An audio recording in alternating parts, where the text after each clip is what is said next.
Entertainment news is brought to you by Sunsilk.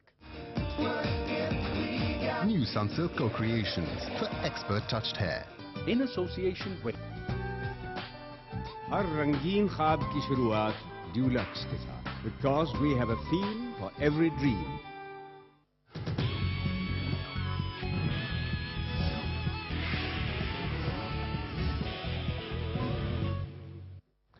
Film star Meera نے لاہور میں اپنی 16ویں سالگرہ منائی.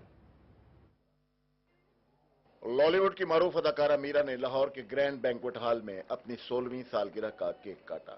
میڈیا سے بات چیت کرتے ہوئے میرا نے کہا کہ چونکہ وہ چہرے مہرے سے 16 برس کی دکھائی دیتی ہیں اس لیے ان کی عمر کو 16 سال ہی تصور کیا جائے. میرا نے صحافیوں کے اصرار پر اپنی اصل عمر بتانے سے انکار کیا اور کہا کہ بہتر یہی ہے کہ ان سے ان کی عمر کا سوال نہ کیا جائے کیونکہ خواتین سے ان کی عمر نہیں پوچھی جاتی.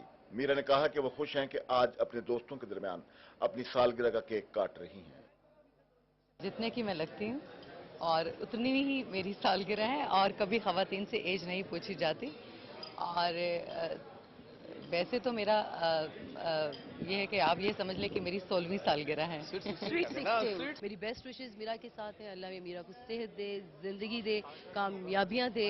اور جس طرح سے میرا نے دوسری کنٹریز میں جا کے, انڈیا میں جا کے پاکستان کو ریپرزینٹ کیا ہے, ہمارے لیے بہت فخر کی بات ہے. اور یہ اعزاز جو ہے پاکستانی فلم سٹارز میں سے صرف میرا کو جاتا ہے. میرا کی سالگرہ کی تقریب میں ان کے دوستوں, رشتہ داروں اور فلم انڈسٹری سے منسلک خواتین و حضرات کی بڑی تعداد نے شرکت کی. اجوکا تھیٹر کے زیر اہتمام بلے شاہ کے کلام پر مشتمل قوالیوں کے البم کے افتتاح پر محفل قوالی کا انعقاد کیا گیا.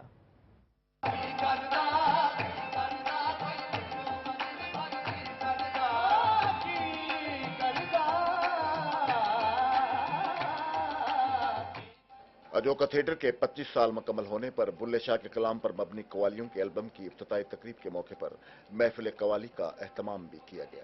بلہ کے ٹائٹل سے ریلیز ہونے والی قوالیوں کے اس البم میں 17 قوالیاں شامل کی گئی ہیں. بلے شاہ کے کلام پر مبنی یہ قوالیاں اجوکا تھیٹر کے معروف کھیل بلہ میں شامل کی جا چکی ہیں. یہ قوالیاں میکال بینڈ کے ٹیلنٹڈ گلوکار جاوید بشیر اور ہم نواؤں کی آواز میں ریکارڈ کی گئی ہیں. یہ قوالیاں ڈی وی ڈی, سی ڈی اور کیسٹ پر ریلیز کی گئی ہیں. اس موقع پر جاوید بشیر اور ہم نواؤں نے اس البم میں شامل قوالیوں کو انتہائی خوبصورتی سے پرفارم کیا.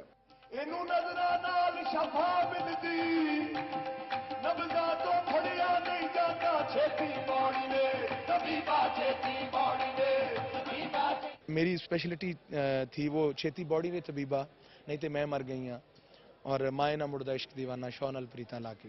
اور میں سمجھتا ہوں کہ سب لوگوں نے بہت سراہا اور سارے لوگ بڑے محظوظ ہوئے ہیں. قوالیوں کی اس البم کی ریلیز کے موقع پر اجوکا تھیٹر کی روح رواں مدیحہ گوہر اور ان کے گروپ کے فنکار بھی موجود تھے. قوالی کی اس محفل کے شرکاء نے جواد بشیر اور ان کے ساتھیوں کے فن پر دل کھول کر داد دی.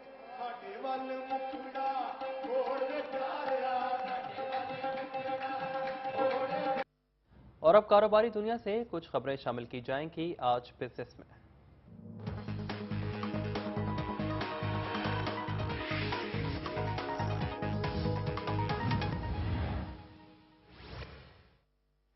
سابق مشیر خزانہ ڈاکٹر سلمان شاہ نے کہا ہے کہ پاکستان کی اقتصادی پالیسیز IMF کی ہدایت پر بن رہی ہیں جن میں شرح نمو میں اضافے کو نظر انداز کیا جا رہا ہے. لاہور میں مسابقتی قوانین پر انٹرنیشنل کانفرنس سے خطاب کرتے ہوئے سلمان شاہ نے کہا کہ عالمی مالیاتی اداروں کی ترجیحات پر پالیسیاں بنانے کے بجائے شرح نمو میں اضافہ ناگزیر ہے. انہوں نے کہا کہ معیشت میں نوجوانوں کے لیے روزگار کو یقینی بنا کر 8 سے 10% سالانہ ترقی حاصل کی جا سکتی ہے. ان کا کہنا تھا کہ مسابقتی قوانین کو بہتر بنا کر مقامی اور عالمی منڈی میں کاروباری مواقعوں سے فائدہ اٹھایا جا سکتا ہے.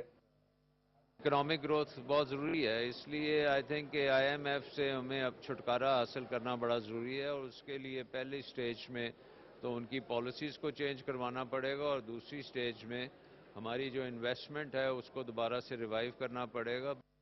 امریکی ماہر جو انگلینڈ نے کہا کہ پاکستانی مسابقتی قوانین عالمی معیار کے ہیں, ان پر عمل درآمد کے حوالے سے بہتری کی گنجائش موجود ہے. کینیڈین مندوب رچرڈ جانڈا کا کہنا تھا کہ مسابقتی قوانین پر عمل درآمد بہتر بنانے سے صارفین اور صنعت کاروں کے لیے کاروباری مواقع میں مزید اضافہ ہوگا.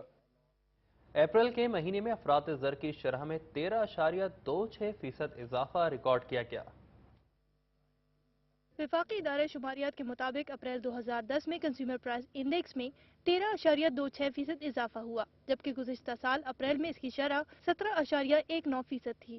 دوسری جانب رواں مالی سال کے 10 ماہ کے دوران افراط زر کی شرح 11.49% ریکارڈ کی گئی، جو گزشتہ سال اسی عرصے میں 22.35% تھی۔ اپریل کے مہینے میں سب سے زیادہ 20.47% اضافہ ٹرانسپورٹ اور کمیونیکیشن کی قیمتوں میں ہوا، ساتھ ہی ایندھن کی قیمتوں میں 16.68% اور اشیاء خورنوش اور مشروبات کی قیمتوں میں 14.5% اضافہ ہوا۔